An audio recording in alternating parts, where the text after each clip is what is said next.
Yes. Okay, आता वरती दिसेल रेकॉर्डिंग.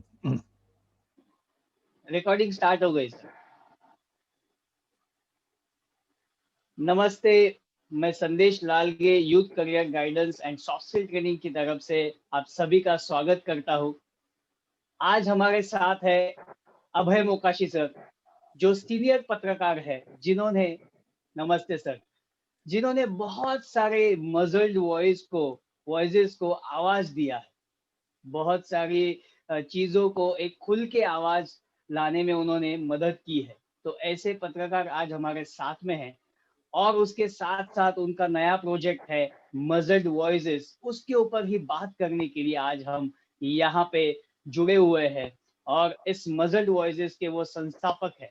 तो सर, फिर से एक बार आपका स्वागत है. ओके. Yes sir. तो सर, मुझे ये पूछना है, बहुत क्यूरियोसिटी है जब से मैंने सुना है ना कि ये मजल वॉइसेस क्या है. इससे पहले मैं ये बताना चाहता हूँ मजल्ड का मतलब क्या होता है. ये अंग्रेजी का शब्द है मजल्ड. मजल्ड का मतलब ये होता है कि जो जानवर के जैसे मुंह ढक ढक देते हैं ना, तो हमने इसका अर्थ ये भी होता है कि जिसकी आवाज बंद की जाती है, जिसका मुंह बंद किया जाता है. तो और वॉइसेस का मतलब है आवाज, अपनी जुबान. तो मजल्ड वॉइसेस इसलिए है कि मैंने देखा कि आप भी जानते होंगे कि समाज में ऐसे कई लोग हैं जिनकी आवाज आज दबी हुई है. उदाहरण देने के लिए बहुत सारे नाम आ सकते हैं, लेकिन कुछ वर्ग के बारे में मैं बताऊंगा. जैसे कि महिलाएं हैं. अब एक समय ऐसा था कि देश में करीबन 5 महिला मुख्यमंत्री एक साथ थी, अलग अलग राज्य में. आप अगर उस वक्त के अखबार देखेंगे या न्यूज़ चैनल देखेंगे तो दिखता है कि उनके बारे में न्यूज़ बहुत कम आती है, उनकी खबर बहुत कम आती है. आज भी एक महिला मुख्यमंत्री है, उनके बारे में नेगेटिव खबरें बहुत आती है. सवाल राजनीति का नहीं है. महिलाओं ने अनेक क्षेत्र में अपना नाम कमाया है. विज्ञान हो, शिक्षा हो, या उन्होंने जो ग्राम में, आप अगर ग्रामीण इलाके में जाएंगे तो महाराष्ट्र में जिसे बचत गट कहते हैं, अंग्रेजी में सेल्फ हेल्प ग्रुप कहते हैं, ऐसे सैकड़ों सेल्फ हेल्प ग्रुप, हजारों सेल्फ हेल्प ग्रुप महिलाएं चला रही है देश भर में. और उनका कंट्रीब्यूशन सिर्फ अपने परिवार के लिए नहीं या सदस्यों के परिवार के लिए नहीं, उनका योगदान देश के लिए भी होता है कि वो जीडीपी में कंट्रीब्यूट करते हैं. उसका कई बार हिसाब हम लोग नहीं लगाते, लेकिन वो कंट्रीब्यूशन देते रहते हैं. इनके बारे में क्यों नहीं हम बताते. खेती हो या हस्त व्यवसाय हो, अनेक क्षेत्रों में महिलाओं ने काम किया है. उनकी समस्याएं भी है, उनके कारनामे, उन्होंने अच्छा कार्य किया है. वैसे बच्चों के बारे में अभी आज का उदाहरण लीजिए. हर जगह बात हो रही है कि ऑनलाइन शिक्षा, ऑनलाइन शिक्षा. मैं जानता हूं कि कोविड-19 की वजह से स्कूल और कॉलेज बंद करना बहुत जरूरी हो गया था. लेकिन आप जब कहते हैं कि हम ऑनलाइन शिक्षा देंगे, सर्वे दिखाता है कि शहरों में भी 40% के ऊपर, 50% के ऊपर बच्चों को कनेक्टिविटी नहीं है, एक्सेस नहीं है. किसी के पास मोबाइल नहीं है, किसी के पास लैपटॉप नहीं है. मोबाइल है तो सही ढंग का मोबाइल नहीं है, उनको इंटरनेट कनेक्शन नहीं मिलता. उनके पास उनके माता पिता के पास उतने पैसे नहीं है. तो जब हम उनको शिक्षा देने की बात करते हैं तो उनकी समस्याओं के बारे में हम नहीं देखते. बच्चों पर अत्याचार होते हैं, उसके बारे में कोई नहीं देखता. और दलित, एसटी, एससी, ओबीसी के बारे में क्या कहें. इस देश में जात पात अभी भी है, और जात पात को लेकर हजारों लाखों लोगों पर अन्याय होते रहता है. उनकी आवाज दबी हुई है. उनको कौन दबाता है? उनकी आवाज को तो समाज दबाता है, और उसके साथ साथ हम पत्रकार भी दबाते हैं. कैसे दबाते हैं? तो हम उनको स्थान नहीं देते अपने अखबारों में या अपने टीवी चैनल पर. उनके बारे में खबरें नहीं आती. वैसे ही बुजुर्ग हैं. अभी कल मैं पढ़ रहा था, एक रिपोर्ट आई है कि करीबन 40 के ऊपर के जो लोग हैं, वो बुजुर्ग भी नहीं है, 40 के ऊपर के लोग, करीबन 19-20% लोगों का कुपोषण हो रहा है. 19-20% देश में. इसका मतलब है 40 के ऊपर उनको ठीक से खाना नहीं मिल रहा. और ये इसलिए भी हो सकता है कि उनके पास काम नहीं है. अब 60 और 70 के बाद जो बुजुर्ग होंगे, उनकी हालत क्या है मुझे पता नहीं है. लेकिन ये तो सामान्य ज्ञान हमें बताता है कि वो जिनके पास नौकरी नहीं है और साधन नहीं है और उनके साथ परिवार नहीं है, अकेले हैं, तो उनके खाने का भी इंतज़ाम करना पड़ेगा, उनका रहने का इंतज़ाम करना पड़ेगा, उनकी देखभाल करने का इंतज़ाम करना पड़ेगा।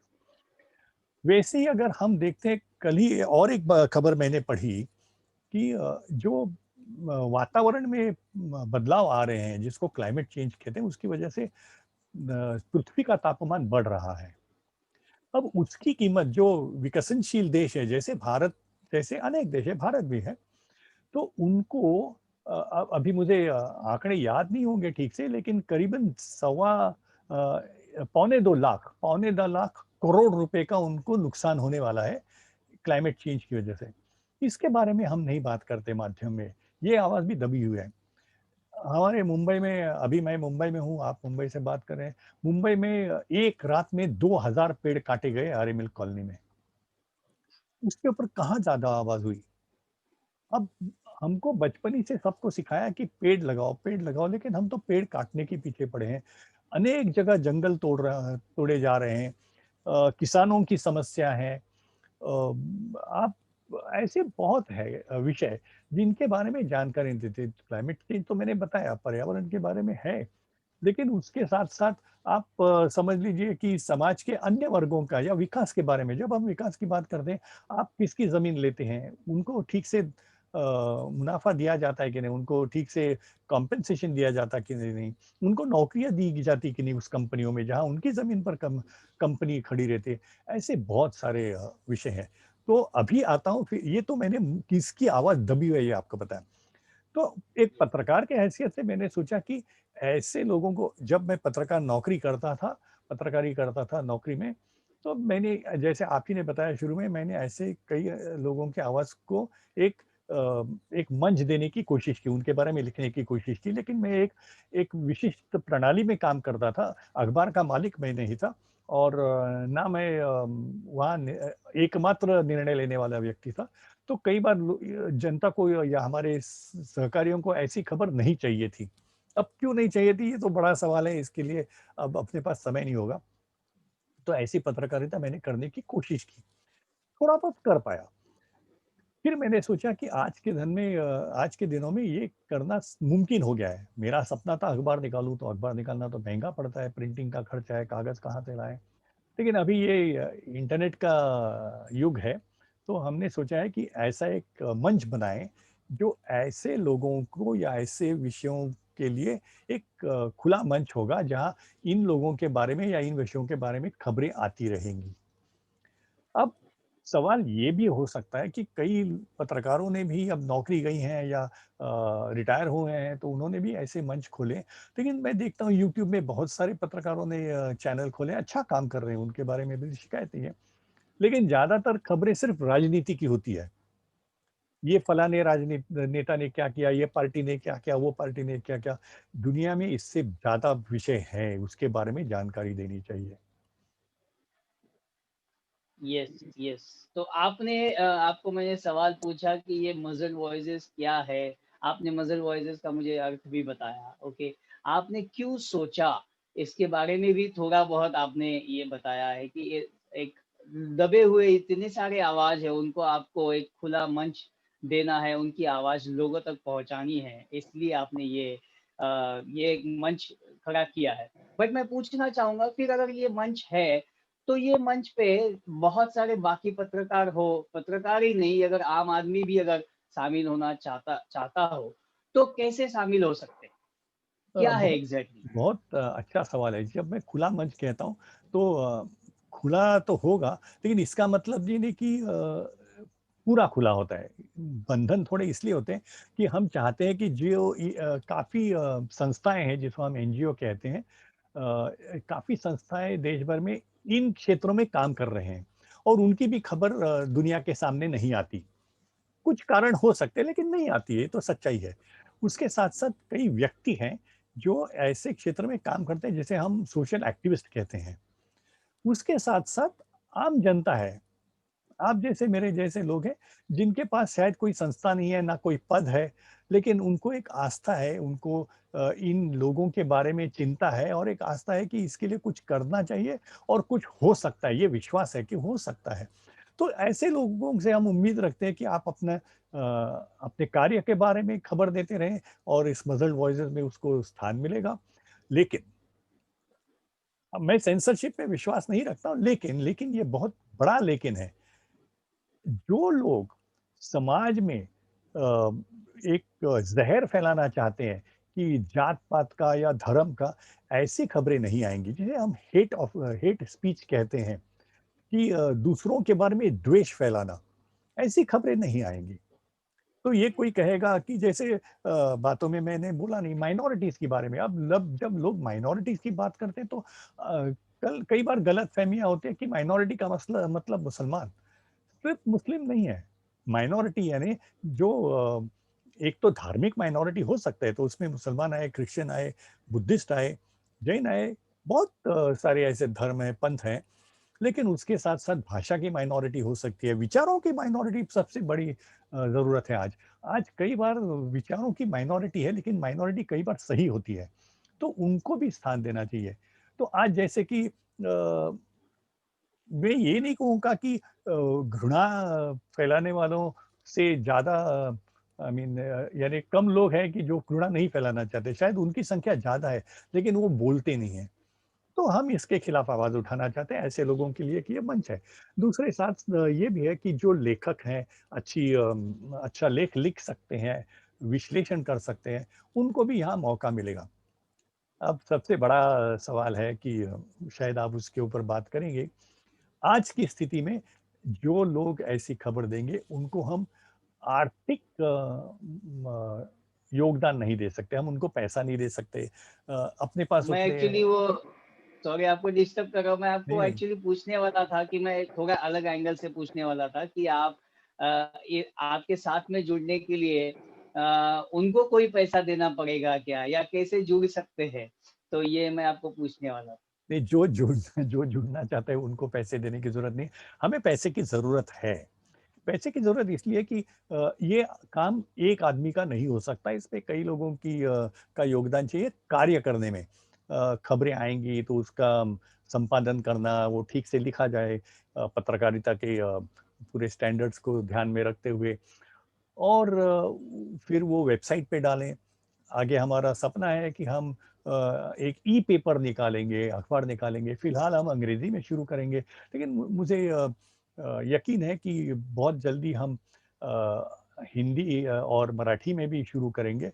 हो सके तो अन्य भाषाओं में जाएँगे, लेकिन उसके लिए धन की ज़रूरत होती है। लोगों को जो काम करेंगे, नौकरी करेंगे, तो उनकी तो रोज़ी-रोटी का इंतज़ाम होना चाहिए, उनको तनख्वाह मिलनी चाहिए। अ, और मैं मानता हूँ कि ऐसे कार्य में क्यों सबने मुफ्त में काम करना चाहिए। अब मैं खुद करता हूँ तो मुझे कौन पैसा देगा? तो मैं अपने आप को एक समाधान मानता हूँ कि मैं कुछ कर पाऊँगा। लेकिन मुझे यकीन है आज ना कल इसमें कोई लोग आर्थिक योगदान भी करेंगे और शायद क्या पता अगर वेबसाइट अच्छी चलती है, लोग उस पे आते रहेंगे, खबरें अच्छी मिलती रहेंगी, उनको जानकारी मिलती रहेगी, तो इश्तिहार भी आएँगे। लेकिन हम इतना यकीन दिला सकते हैं आपको और आपके दर्शकों को भी कि ऐसी दुनिया की कोई ताकत नहीं होगी कि अपने विज्ञापन के धन के आधार पर मदर वॉइस की आवाज़ बंद कर सके। आप अगर चाहते हैं कि हम आपके खिलाफ नहीं लिखें, तो आप अपनी एडवर्टाइज़मेंट निकाल लो। अभी तो कोई ऐड दे नहीं रहा। हम 26 तारीख को शुरू करेंगे, लेकिन जब भी ऐड आएँगे, तो आज जो हम देखते हैं कि जो इश्तिहार देने वाले लोग होते हैं, उनकी चलती है। आप अगर इजाज़त दें तो एक उदाहरण देता हूँ। यस, यस, सेंटर फॉर ज़रूर। साइंस एंड एनवायरनमेंट एक अच्छी संस्था है दिल्ली में, बहुत अच्छा काम करते हैं साइंस के ऊपर और पर्यावरण के ऊपर। उनका एक रिसर्च रिपोर्ट आया। उन्होंने जर्मनी में भी टेस्ट करवाए, शहद, हनी, उसमें शक्कर मिलावट होती है और बड़े-बड़े नामचीन ब्रांड का भी ये रिपोर्ट आया है उनके बारे में कि उनकी शहद जो है, वो मिलावट है उसमें। अब ये रिपोर्ट में centre for science and environment उन्होंने बताया कि चाइना से एक सिरप मिलता है, शक्कर का सिरप होता है, जो आप आम टेस्ट में जो हिंदुस्तान में टेस्ट होता है, उसमें उसको पकड़ा नहीं जाता कि ये शक्कर है। लोगों को लगता है ये शहद है। अब आप देखिए कि एक तरफ से हम लोगों को कहते हैं कि शक्कर मत खाना, डायबिटीज़ अगर आपको है तो शक्कर मत खाओ, लेकिन आधा 1 चम्मच शहद ले लो, वो सेहत के लिए अच्छा है। आप उनको ज़हर दे रहे हो, आप उनको शक्कर दे रहे हो और उनको छोटी-छोटी मात्रा में हर दिन ज़हर दे रहे हो। होता क्या है, इस खबर को चैनल्स ने और अखबारों ने दबा दिया कि उनको सबको बड़े-बड़े ब्रांड, में नाम नहीं लेना चाहता हूँ, बड़े-बड़े ब्रांड की एडवर्टाइज़मेंट आती है और एडवर्टाइज़मेंट में भी उन्होंने 1-2 कंपनी ने खुलासा किया कि नहीं हमारा तो हमारे स्टैंडर्ड से अच्छा है। आप अंतर्राष्ट्रीय स्टैंडर्ड से देखिए कि आप सही हैं कि नहीं। और दूसरा जो नीति की बात करते हैं तो उन्होंने ये करना चाहिए कि अपने ज़मीर को पूछना चाहिए कि हम सच बोल रहे हैं। उत्पादक के बारे में मैं बात करता हूँ। तो ये सब खबरें भी लोगों के सामने आना ज़रूरी है।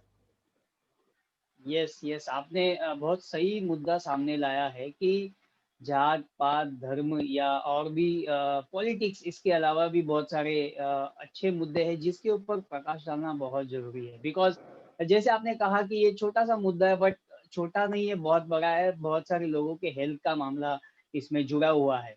तो सही है, ऐसे सारे मुद्दे सामने मैं तो कहूँगा पक्का आना चाहिए। आपने कहा कि एक ये फिलहाल इंग्लिश में आप शुरू करने वाले हैं, राइट? तो सपोज़ कोई हिंदी में देता है आपको या मराठी में कुछ खबरें देता है, तो उसे इंग्लिश में कन्वर्ट वो हो सकता है, ये वो सामने आ सकते हैं क्या? फिलहाल तो हम वो मैं अंग्रेज़ी, पूछ हाँ, रहा उनकी खबरें भी अंग्रेज़ी में दी जाएँगी।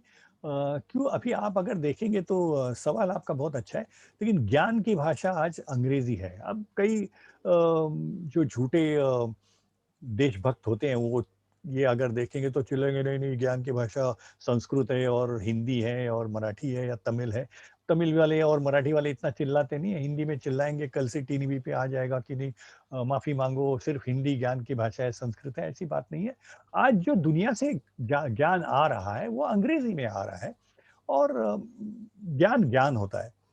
तो उसको इस्तेमाल करना बहुत आसान होता है।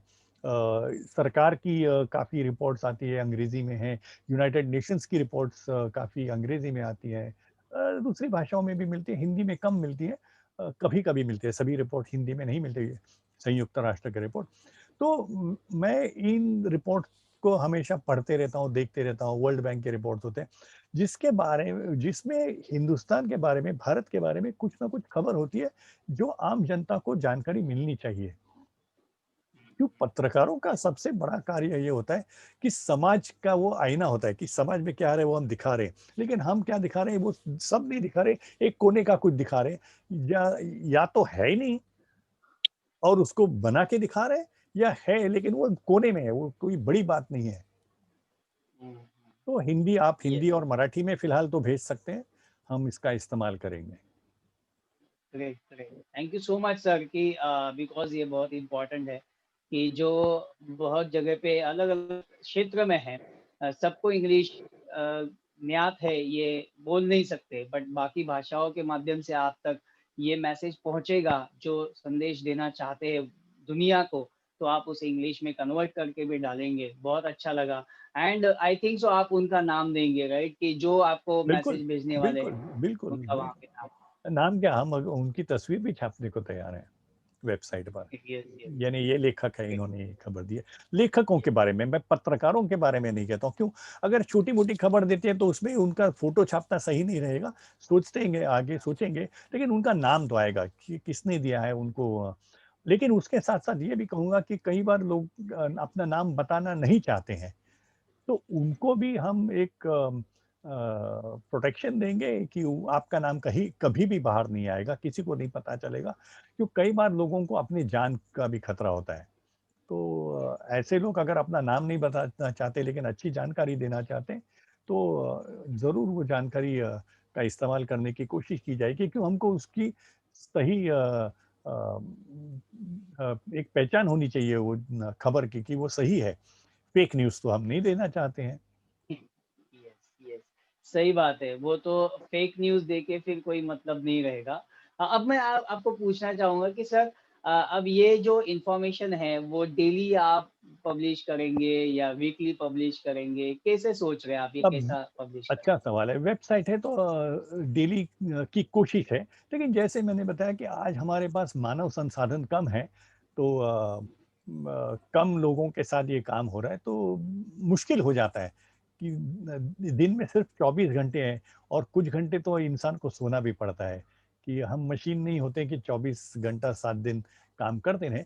तो अपनी टीम बहुत छोटी है, कोशिश करेंगे, लेकिन जैसे धन आएगा, इंतज़ाम होगा, मुझे लगता है कि जैसे नेहरू जी ने कहा था कि you find the purpose and the means follow, क्या करना है आप अपना ध्येय तय करो। तो और एक मज़ाक में ये भी कहूँगा कि संदेश आप भी कुछ आर्थिक योगदान करना चाहते हो तो बहुत अच्छी बात होगी ये चलाने के लिए। ये क्यों मैंने आपको बातों में बयान कहना भूल गया मैं कि जैसे ई-पेपर का भी एक एक कोशिश है कि अखबार दिन का ई-पेपर यानी फ्री, हम फ्री बाँटना चाहते हैं लोगों को। और उसके साथ-साथ मेरा सपना है कि हम एक ऐसा एक चैनल रखें, यूट्यूब पे नहीं, कि यूट्यूब में भी कई बार आवाज़ें दबाई जाती है। अच्छी कोई बात होती है और वो किसी को पसंद नहीं है, सरकार को पसंद नहीं है, वो प्रेशर लाते हैं और यूट्यूब वाले उसको उतार देते हैं। तो हम इंटरनेट के ज़रिए कोशिश कर रहे हैं कि जिसको ओटीटी प्लेटफ़ॉर्म कहते हैं, ओटीटी जैसा, या तो ओटीटी या ओटीटी जैसा इंतज़ाम करेंगे कि जहाँ ऐसी खबरें वीडियो में भी आएँगी। आगे कहीं हो जाएगा ये, लेकिन उसके लिए बहुत सारा धन ज़रूरी है, लेकिन ये टेलीविज़न को मात करेगा, क्यों फिर आपको सैटेलाइट के ऊपर जाना नहीं पड़ेगा, आप सिर्फ़ इंटरनेट के ज़रिए लोगों तक पहुँच सकेंगे।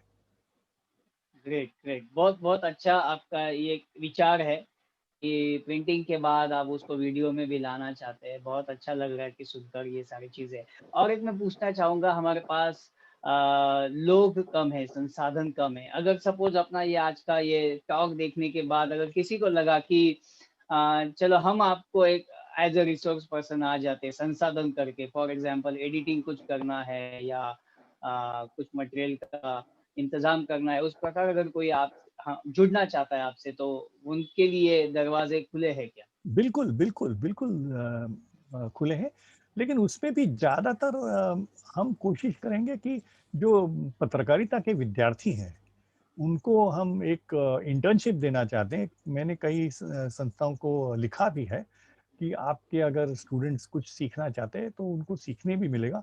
तो ऐसा नहीं कि सिर्फ़ उनसे काम करवाएँगे, हम उनको ट्रेनिंग भी देंगे। अपने बारे में बात करना अच्छा नहीं लगता, लेकिन संदेश जी आपको ये पता है कि मैं अभी 40 साल से पत्रकार तो हूँ ही, लेकिन पिछले करीबन 25 साल से मैं विविध महाविद्यालयों में और यूनिवर्सिटीज़ में पत्रकारिता पढ़ाता हूँ। तो यस, बड़ा अच्छा लगेगा कि युवाओं को एक कार्य का अनुभव भी दूँ, उसके साथ-साथ उनको पत्रकारिता के बारे में कुछ नई बातें बताऊँ या सिखाऊँ, या जो मूल्य है पत्रकारिता की, ये सबसे बड़ा ज़्यादा महत्व के है, वो मूल्यों के बारे में हम उनको बताएँगे और प्रैक्टिकली करवाएँगे उनसे। तो ऐसे लोगों के लिए ये एक अच्छा मौका भी है कि सीख सकते हैं, और हम उनको और क्या दे सकते हैं।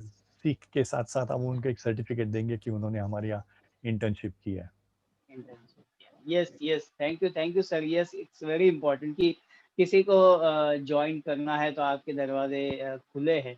एंड इसी माध्यम से मैं हमारे कुछ अलग संस्थाओं को भी बताना चाहूँगा या कंपनीज़ को भी बताना चाहूँगा या जो एजुकेशनल इंस्टीट्यूट्स हैं, तो अगर किसी को इंटर्नशिप के लिए स्टूडेंट्स भेजने हैं तो प्लीज़ सर के पास भेजिए, तो उनका इंटर्नशिप भी हो जाएगा एंड एज़ वेल एज़ एक अच्छा एक्सपीरियंस, अच्छा एक पत्रकार कैसे होना है, समाज का आवाज़ कैसे उठाना है समाज के लिए, तो ये सारी चीज़ें सीखने के लिए मिलेगी। तो ये सारी बातें आज समझ कर तो मुझे बहुत अच्छा लग रहा है सर। एंड आगे जाके अब ये तो सारा हो गया, चलो आप कैसे प्लान कर रहे हैं कि आप कब लॉन्च करना चाहते हैं? कब हम हाँ, आगे तो ये सब इसी में मैं चीज़ें एक बात लाएँगे? जोड़ना चाहता था, आप जो कह रहे थे कि लोगों के मन में ये सवाल आ सकते हैं कि हम जुड़े कैसे?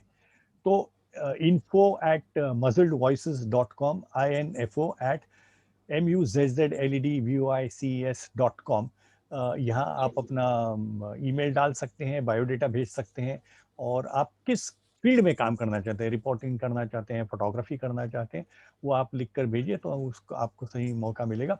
और सवाल ये है कि कौन-सा अच्छा दिन होगा? 26 जनवरी के सिवा और क्या हो सकता है? कि 26 जनवरी जिस दिन हम हमारे संविधान को हमने मान्यता दी, हमारा गणतंत्र बन गया, इसका मतलब है कि हमने लोगों को अधिकार दिए। वो आज अधिकार उनके पास पहुँच नहीं रहे हैं बिकॉज़ उनकी आवाज़ दबी हुई है। और बातों-बातों में मैं ये भी कहना चाहता हूँ कि कई बार पत्रकार जो ऐसे लोगों की आवाज़ को दबाते हैं, उनको ये नहीं पता कि उनकी खुद की आवाज़ भी दबी हुई है। वो नहीं लिख पाते इन स विषयों के बारे में, या जिनके बारे में आप वो लिखना चाहते हो या बोलना चाहते हो, नहीं है, उनको भी कोई कंट्रोल कर रहा है। तो इससे, इस बंधन से मुक्त होना है, तो मुझे लगता है 26 जनवरी से अच्छा दिन नहीं हो सकता। और एक दिन मेरे मन में था, लेकिन हो सके तो हम 26 को ही लॉन्च करेंगे ही, यही तो हमारी उम्मीद है।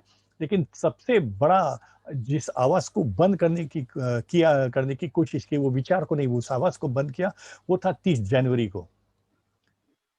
महात्मा गांधी की आवाज़ ऐसी शक्तियों ने बंद कर दी थी। उनको तो गोली मार के खत्म कर दिया। लेकिन देखिए, ऐसे विचार कभी खत्म नहीं होते। गांधी जी तो गुज़र गए, उनको मार डाला। लेकिन उनके विचार आज भी सिर्फ़ हिंदुस्तान में नहीं, पूरे दुनिया में, विश्व में, दूसरे देशों में मैंने देखा, लोग गांधी जी के बारे में पढ़ते हैं, गांधी जी की किताबें पढ़ते हैं, उनकी आत्मकथा पढ़ते हैं। तो 30 जनवरी, डे 2 तारीख के बारे में, 2 दिनों के बारे में हमारे मन में चल रहा था, लेकिन 26 को हम लॉन्च करेंगे। Okay, great, great. तो मेरी आपसे आपके लिए शुभकामना है कि 26 जनवरी 26 जनवरी को अपना ये काम जो महान कार्य है मज़ल्ड वॉइसेस वो शुरू हो जाए। कोशिश तो आपकी रहेगी, ये तो मुझे पता है। तो फिर से एक बार आपके लिए वो शुभकामनाएँ कि 26 जनवरी को आप ये काम शुरू बहुत-बहुत करें और शुक्रिया। हम उसी दिन चाहे तो फिर से हम मिल सकते हैं और इसके बारे में चर्चा कर सकते ज़रूर। हैं एंड एक शानदार हम शुरुआत करें। सो आज के दिन ये सारी बातें करके ना मुझे बहुत अच्छा लगा। नई चीज़ें मुझे भी समझ में आई कि क्या कैसे होना चाहिए और ये मज़ल्ड वॉइसेस एग्ज़ैक्टली क्या है, बहुत दिन से सुन रहा था एंड कैसे आगे बढ़ेगा। तो thank you so much sir. अगर इसके अलावा आपको कुछ बात करनी है तो आपका प्लीज़ आपका आप शुक्रिया, बोल सकते हैं। आपके शुभकामनाओं के लिए शुक्रिया, और आपने ये मौका दिया लोगों तक पहुँचने का, इसके लिए आपका बहुत-बहुत आभारी हूँ मैं। और मुझे उम्मीद है कि यस, आप जैसे लोगों के साथ अगर रहा, तो ज़रूर मदर्ड वॉइसेस ये देखेगा कि किसी की आवाज़ नहीं दबेगी। Yes, yes. Thank you so much sir, it's our नमस्ते। प्लेज़र। ये तो मुझे बहुत अच्छा लग रहा है आपके साथ जुड़कर और हम ज़रूर जुड़ते रहेंगे और प्रेक्षकों के लिए एक विनंती है कि प्लीज़ आप ये मज़ल वॉइसेस में शामिल हो जाइए। जितना ज़्यादा आप सहयोग देंगे, ये जो दबी हुई आवाज़ है, जो मैं समझ पा रहा हूँ कि सर को दबी हुई आवाज़ों को एक आवाज़ देना है, खुला मंच देना है। तो आपके पास कोई भी ऐसी दबी हुई आवाज़ हो, तो प्लीज़ सर तक पहुँचाइए। सर ने उनका ईमेल आईडी दिया है, उस ईमेल आईडी में आप मेल कीजिए, तो वो आवाज़ हम बाहर लाने की कोशिश करेंगे। हाँ, डरिए मत, जिनको अगर आवाज़ देते वक़्त आपका नाम नहीं देना है, तो वो भी सर ख़्याल रखने वाले हैं, तो आपका नाम नहीं आएगा, तो भी उसे भी आपको डरने की ज़रूरत नहीं है। तो प्लीज़ आप प्लीज़ इसमें शामिल हो जाइए एंड एक अलग से नया एक जर्नी शुरू करने के लिए आपकी हेल्प मिलने वाली है। तो thank you so much sir once again and thank you हमारे सारे दर्शकों के लिए बहुत-बहुत धन्यवाद नमस्कार। एंड ऐसे ही हमारे साथ जुड़े रहिए। Thank you once again. Thank you so much. Thank you. नमस्ते। Thank you.